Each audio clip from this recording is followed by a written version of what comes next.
Ahoj, holky, kluci a také rodiče. Suky si pro vás letos poprvé připravilo letní tábor. S pomocí stroje času se společně podíváme do minulosti.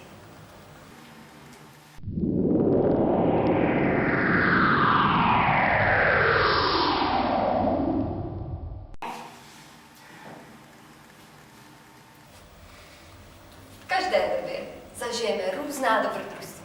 Budeme hrát spoustu her a pak se podíváme zase dál.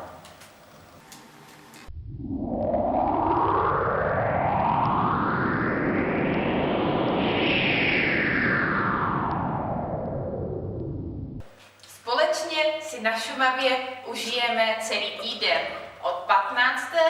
do 22. července. A všechny informace o táboře najdete na našich webových stránkách.